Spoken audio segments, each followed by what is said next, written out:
afternoon, everybody. Wait a minute. Good afternoon. Come on. Contrary to, I don't even know if this is popular opinion, but, contrary to the opinions of others, I don't think I'm cool at all. I definitely didn't grow up thinking I was cool. I was popular, but not because I was cool. Probably because I had a certain amount of independence and self-confidence from a young age. That's probably what made me cool, because I always wore like funny clothes, and kids were always like, "What does she have on? What is that? What are those shoes? Why'd you put those shoes with that shirt? That doesn't match." And then I'd go, it's cool. And then like 3 or 4 months later, they'd have it on. And I said, "But wait a minute, you said that my shoes didn't match my shirt." And they say, "Well, So I just, it's so funny. Every time I hear someone read, I guess, my resume or the things that I've accomplished, I always sort of feel embarrassed, because they're really not my accomplishments to be proud of, I'm not even a person who speaks well, so to be invited to these types of events always overwhelms me, because without the power of God behind everything I do, I really am completely inadequate. I fumble. I always drop the ball. Every time I try to prepare something, I stutter, I stumble, and, what I say is of no effect. But what I found is that every time that I pray before I speak, and I ask God for the confidence and that He be glorified in everything that I say and everything that I do, for some reason, words just come out of my mouth. So please don't be convinced by what people say. I'm not brilliant. I'm not a genius. I'm not even gifted, really. I mean, I have gifts, but these are things that all come from God and through me.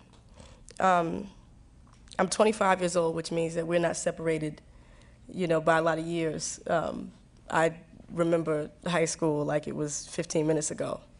And I remember my high school graduation. I didn't get to go because I was on a set of Sister Act 2, and everybody was kind of like, you're filming a movie, why are you upset? But I was really, really distraught. I was really hurt that I couldn't make it back to my high school graduation, because I realized that those things were like so important to me, beyond the, all of the films and the media and the music and the industry things. I really appreciated my friends. I really appreciated my home. I really appreciated graduation. I really did. I appreciated. We had a teacher. His name was Mr. D. Mattia, and there were some kids in the class used to call him D. Motts. And D. Motts was like this funny guy who was really one of those quiet teachers.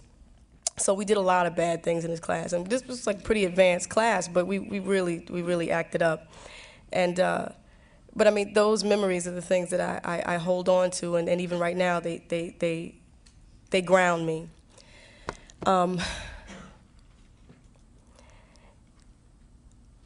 I just wanted to, I guess I'm here, because I really didn't understand why I was here. I feel like I'm 25 years old and I haven't done anything for you guys to be looking at me and saying, what has she done? But if there are any questions about what is ahead for you, please feel free to ask me, because everything that is out there, everything that I'm privy to, so are you. If you get that into your system and get that into your spirit and understand that, we're not separated by anything, not time, nor space, not talent, nor gift, just acknowledgement and understanding where our gifts come from. So really, I think I'm here to answer any questions or to be helpful if anyone has any questions about some of the type of things that I've done. All right, I wanted to ask you what kind of resistance that you met, because I've heard you talk about artists' responsibility, about conveying positive messages to the young people who listen to their music, and I want to know what kind of resistance you met in popular culture and in the record industry in general.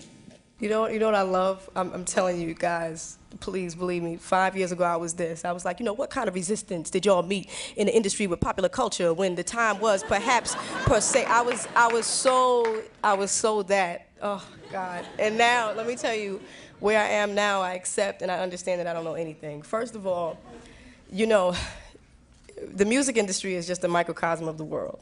So whenever you stand for something and you stand for goodness and truth, you will always get resistance. That's period. Whether you're in the pharmaceutical industry, the record industry, or whatever. Whenever you stand for truth and for the service, the service of others. See, I could make money very easily.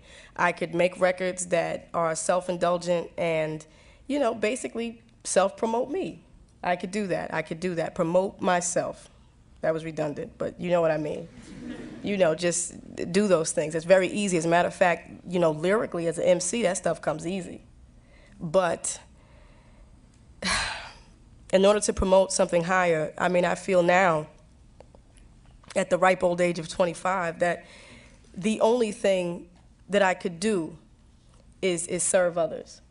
You understand what I'm saying? And because there are people who have not reached that point in their walk, yes, there's a little anger, there's a little resentment, because you raise a standard, you especially when you do it and you make some noise, and you do it and people actually listen to what you have to say, and like your record is bumping on the radio and you're saying something that holds a mirror up to a lot of the negativity and self-indulgent things and messages that a lot of other people, but we're all young. I have a hard time being so hard on the music world, especially hip hop, because most of them come out of the hood 17 years old, having no clue or concept, having no concept of what life really is. And because hip hop is so fast and what we like changes so quickly, by the time they do get a concept, they're no longer making records. So I've been put in this unique position. I have this very unique responsibility that God has made me aware while I still have the mic.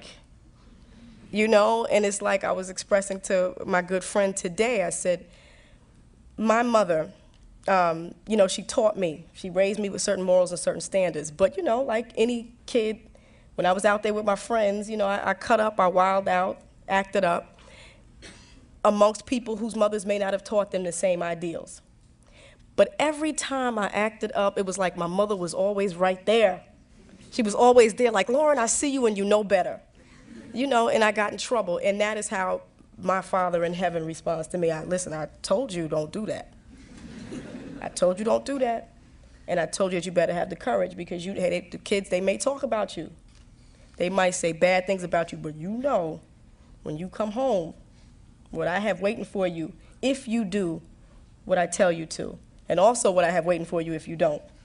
So that's enough for me. That's enough for me. I have reached a place, and I'm telling you, I'm so blessed to have reached this place where, 5 years ago, I was so thin-skinned. Whatever anybody said would just, oh, my God, they don't like this rhyme, and oh, my songs, and and then one day I woke up, and it was like my skin was it was so thick, it was impenetrable by those fiery darts. They just had no effect. And I realized that was a strength and a confidence that only came from a higher source. And, we have to be determined, and you have to know that, for me now, I'm learning that it's more important to be righteous than to be right. I've tried to be right. This is right. This is an injustice. This is a travesty. I'm right. But I've been very unrighteous and still right. Oh my God, because you can attack someone completely right, but it doesn't resolve anything. It doesn't it doesn't solve your problem. So I understand now that the battlefield and that the war is so much greater than what we see before us. I live in this physical body. This is like my address, like 22 Eder Terrace. I just gave everybody my address, but that's my address.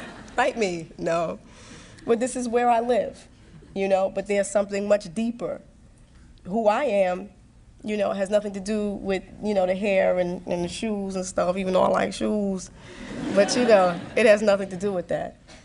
So I, and what I do, I find there's a lot of power in prayer. So I pray for the people who don't understand me. And I tell you, to be honest with you, I pray more now to be understood No, excuse me, to understand than to be understood. I pray now to learn how to love than to be loved. Because God has given me an abundance, so, I don't need God.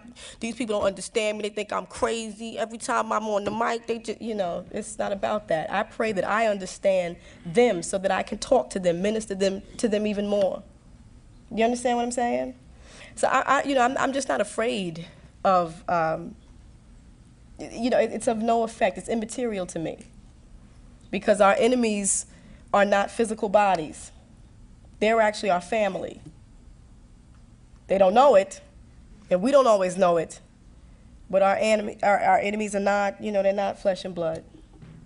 And our problems are not flesh and blood, even though we think they are. Question. I know that was very, I don't mean to sound ethereal, because what I'm saying, I'm telling you, is heavy as bricks. It's concrete. It's very concrete. Sometimes it can sound like doo-doo-doo-doo, but it's not that. It's like, who saw the movie The Matrix? Okay, good. Then we can start from a point of reference. Matrix was a banging movie to me, and the reason why I appreciated it so much was because, do you remember at the end when Neo realized his potential? He started to see the binary code. You remember that, the whole world? Well, that's where I'm trying to be spiritually. I'm trying to see the Word of God in the whole world. So every time that agent throws a punch, I'm like, I see you. Oh, okay. I'm just catching his punches. So I'm not afraid. I'm not afraid because I'm starting to see that. Things are just, situations materialize themselves and, oh, he's an agent. But here's the trick. Here's the trick. Here's the trick, is that you have to remember that sometimes you can be an agent. You can be an agent to yourself. You can be an agent against someone else and not even realize that you're being used, That's the matrix.